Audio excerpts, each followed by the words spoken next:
Saudara, DKI Jakarta menjadi daerah penyumbang pertambahan kasus COVID-19 tertinggi di Indonesia dalam beberapa hari terakhir. Sejumlah pelonggaran aktivitas masyarakat dan penerapan protokol kesehatan yang abai menjadi salah satu pemicu kenaikan kasus COVID-19 di ibu kota.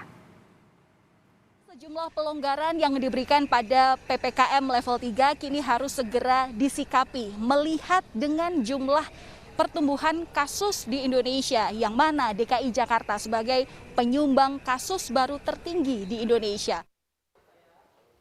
Per Sabtu 16 Oktober kemarin, Kementerian Kesehatan mencatat sebanyak 997 kasus baru COVID-19.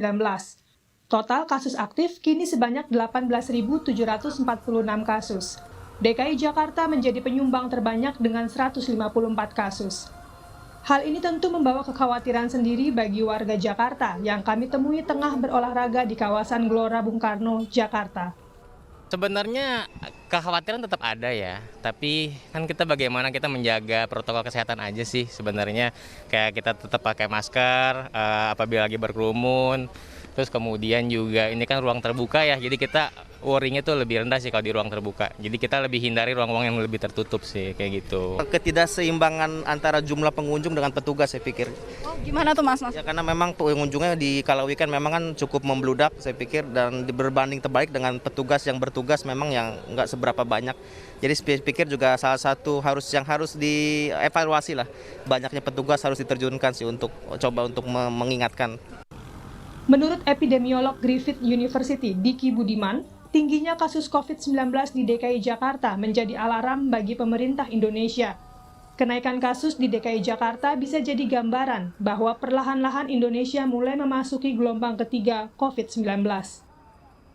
Jakarta khususnya, yang dibandingkan dengan daerah lain jauh lebih bagus dalam strategi fundamental, ya, dalam 3T, dalam vaksinasi maupun intervensi lain. Sehingga sebetulnya kondisi Jakarta juga bisa memberikan cerminan situasi secara umum di Indonesia.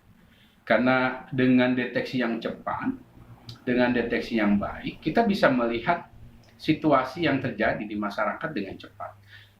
Trennya, perubahan trennya. Dan itulah sebabnya saya sampaikan bahwa potensi gelombang ketiga ini memang kontributornya luar Jawa maupun perifer Jawa Bali, tapi sebetulnya indikatornya bisa dilihat dari apa yang terjadi nanti di Jakarta, dan ini sudah mulai terlihat.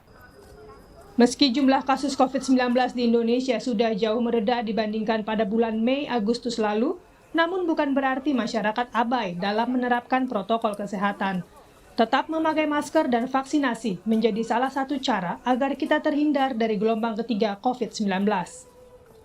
Valentina Sitorus, Chandra Kurnia, Kompas TV, Jakarta.